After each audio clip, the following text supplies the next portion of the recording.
luar biasa kan? Puji Tuhan, hari ini kita mau bersama-sama mengucap syukur kepada Tuhan karena Yesus telah mati, Dia telah bangkit mengalahkan maut. Mari kita sama-sama datang kepada Tuhan, kita naikkan ucapan syukur kita kepada Tuhan. Sungguh Kaulah penyelamatku, Kaulah kekuatan dalam setiap kehidupan kami Tuhan. Terima kasih. Yesusku, penyelamat, tiada yang seperti Engkau. Setiap hari ku memuji keajaiban kasih-Mu.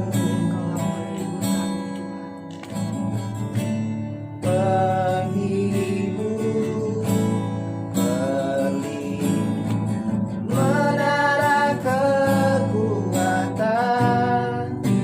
biarlah semua yang bernafas tak berhenti menyembah-Mu.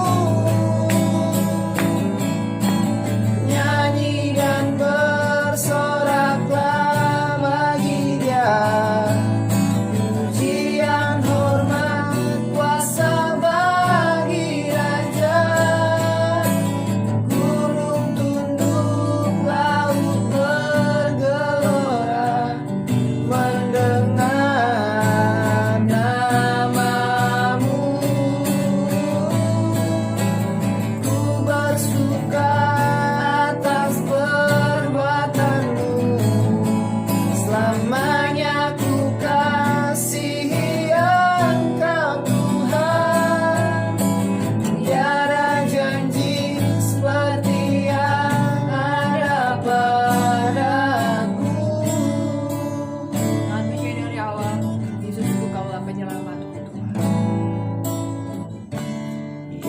Yesusku, penyelamat, tiada yang seperti Engkau. Setiap hari ku memuji keajaiban kasih-Mu. Kaulah penghibur, Kaulah penghibur setiap kami Tuhan. Penghibur, pelindung, menara kekuatan, biarlah semua yang bernafas tak berhenti menyembah.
Tuhan.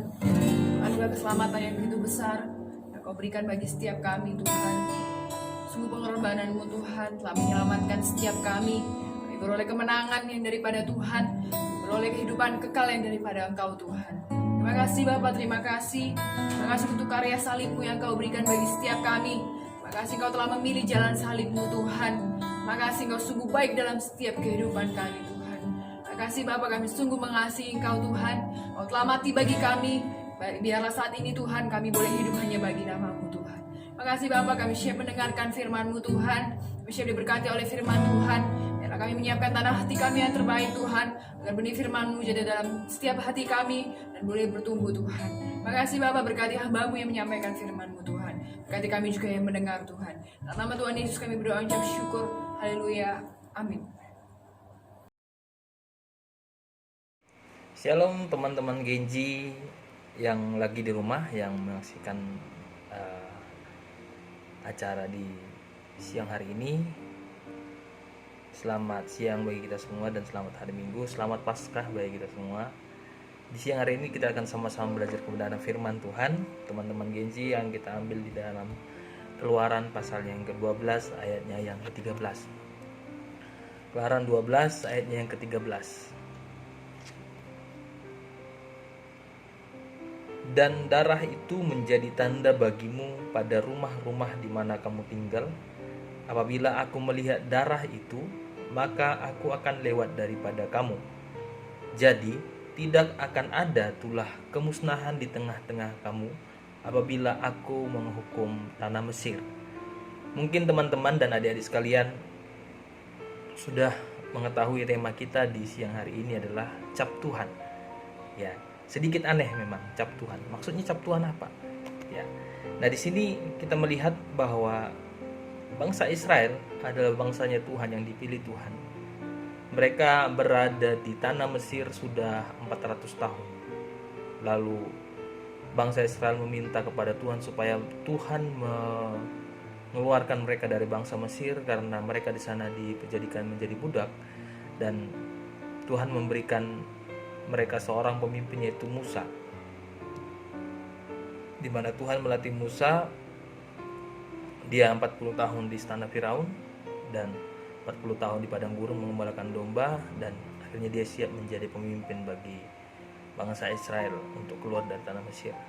Nah, ketika mereka akan keluar, pasti bangsa Mesir tidak segampang membalikkan telapak tangan untuk memperbolehkan bangsa Israel pulang.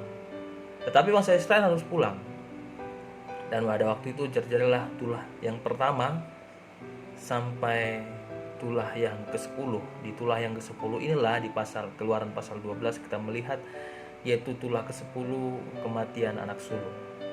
Nah, ketika itu sebelum tulah ini dijalankan, maka Tuhan berbicara kepada bangsa Israel yang ayat yang kita baca tadi, supaya setiap bangsa Israel memberikan tanda atau capnya Tuhan, yaitu di palang pintu rumah mereka masing-masing, supaya ketika Tuhan datang untuk menjemput, untuk memberikan tulah kematian anak sulung itu, supaya yang ada cap darah itu, maka mereka akan diselamatkan, selamat dari kematian anak sulung.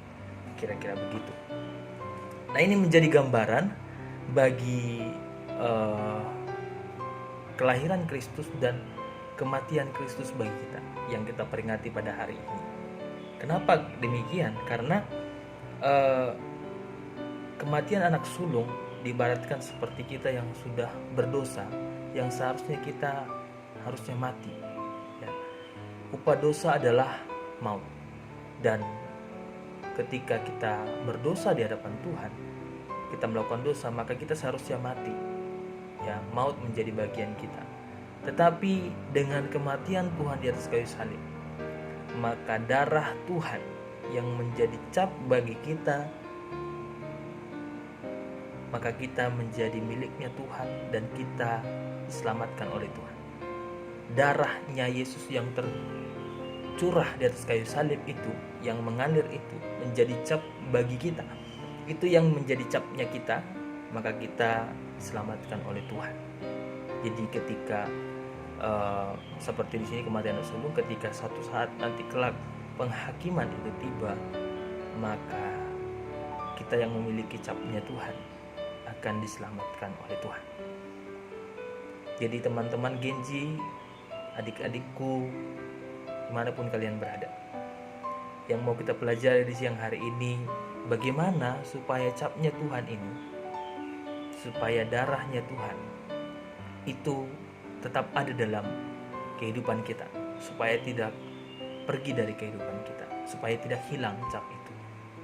Yang pertama adalah kita tetap menjaga hubungan kita dengan Tuhan. Sudah pasti doa setiap hari dan baca firman Tuhan. Ya, sejak sekolah minggu pasti kalian sudah pernah mendengarkan lagu sekolah minggu, baca kitab suci, doa tiap hari, doa tiap hari, doa tiap hari. Pasti sudah pernah dengar.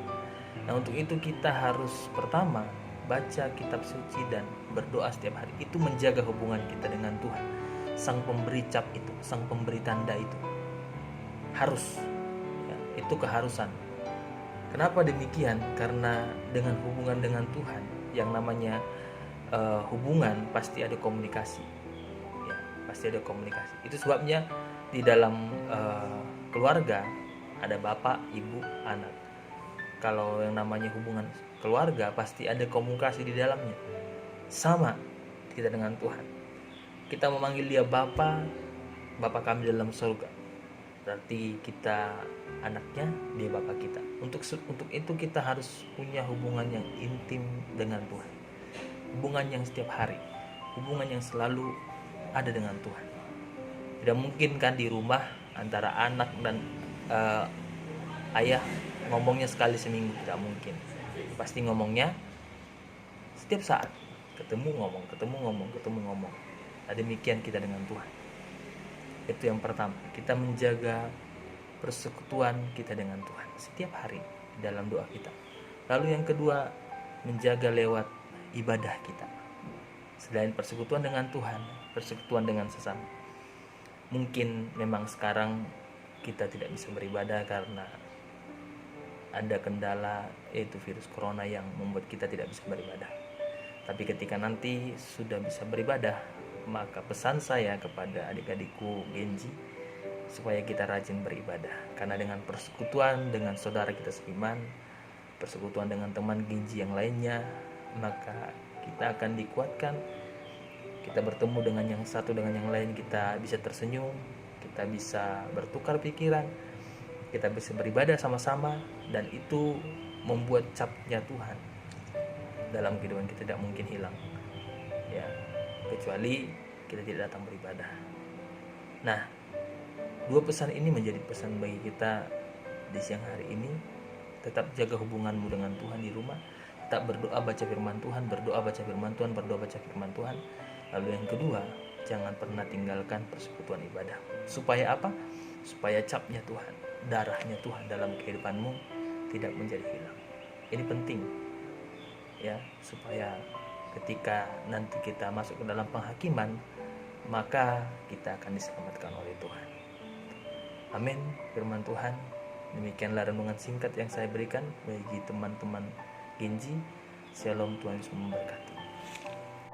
Puji Tuhan, kita sudah diberkati oleh kebenaran firman Tuhan. Biarlah firman Tuhan yang ditaburkan oleh hamba-Nya bertumbuh di dalam kehidupan kita, dan kita semakin mengerti dan mengetahui tentang karya kematian dan juga karya kebangkitan Kristus di dalam kehidupan kita, sehingga kita semakin diperbarui dan kita semakin menjadi manusia yang baru.